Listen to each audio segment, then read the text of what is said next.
Gauteng is the powerhouse of South Africa. Its annual budget affects everyone and has far-reaching implications for the country's economy. Gauteng Finance MEC Barbara Creecy today laid out her plans. In a tough economic climate, spending is up by 9.2 billion to 132.4 billion rand. Health gets 50.8 billion. 300 million of that is for the Life Esidimeni families. Education has been allocated 49.4 billion. But a budget just before election time is always contentious. So critics in the Democratic Alliance are warning that this is a typical election budget. They say the ANC is only spending more to try to win back Johannesburg by increasing social grants and salaries. Now, the DA who holds the city of Joburg says that money is taken away from infrastructure to pay for election gimmicks. Last year, Creecy pointed out that Gauteng underspent on its infrastructure budget, only using 77% of it. She actually singled out the city of Joburg, run by her critics, the DA, for underspending. I know this is a real bugbear of yours, isn't it? This underspending, why is that still happening, and what are the implications of it? Well, Gauteng province spends 97% of its infrastructure budget. There is underspending on infrastructure in the cities.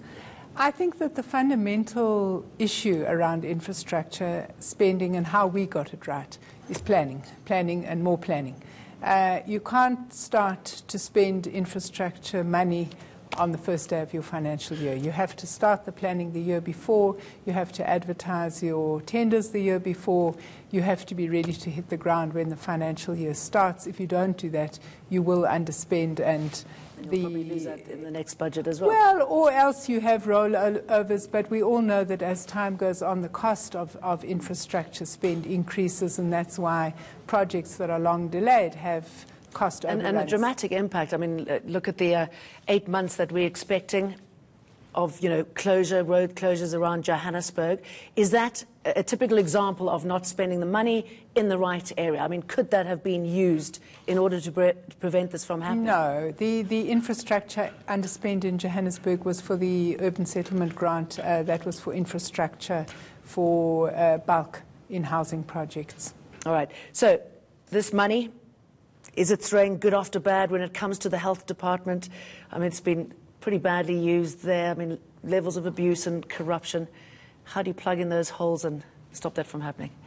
Look, I think that we're in a far better place in health than we were 2 years ago. We're in a better place than we were a year ago. Not so much. You're asking me from a financial point of view. We have a plan with all the major suppliers to pay them off over a 3-year period, and we have allocated money over that time to do that. Health has gone from 32% of its invoices being paid within 30 days to 68% being paid within 30 days. Of course, the rest, 92% of invoices in the rest of the departments are getting paid in 15 days. So obviously there's still scope for improvement, but I think we have to give credit where credit is due. Agree. I have substantially increased the money for goods and services to try and keep pace. We do have to acknowledge there are 20 million people who use Gauteng's health facilities. Our population is only 14.7 million. So we do have to admit that there's tremendous pressure on our central hospitals because they service de facto the whole of sub-Saharan Africa, but certainly all of the surrounding provinces. Yes, and although we are compensated by national government, obviously there is still tremendous pressure. We've also allocated 30 billion for spending on salaries, and there is additional money there so that MEC Ramakgopa can increase doctors and nurses, because if you don't do that, then services at the frontline facilities deteriorate further. What about unaccounted for expenditure? Well, you would have to be specific. I know that's a pretty broad stroke, isn't it? Of unqualified audits, 65% clean audits. So you would have to tell me this amount. What exactly does it mean when you say something like that? I have no idea what. We don't have unaccounted for money. You might say to me, what about financial misconduct? And I would say to you, well, let's take a case in point in the Department of Transport. There was a forensic investigation. There are 6 senior officials that are on disciplinary case.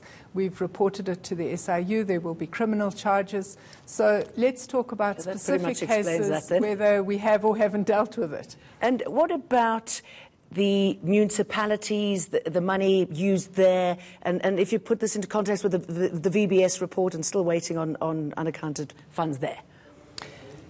Look, in the case of VBS, the Mirafong report is complete. It was handed over to the mayor. She did a presentation to the council in committee last week. She told me telephonically yesterday she would be writing to me to ask me to assist with the implementation of the recommendations of that report and formally referring the report to me, which she hasn't done as yet, but I'm sure in the next 2 days. The West Rand District report, I'm expecting it any day. It was due last week Friday. There were certain delays.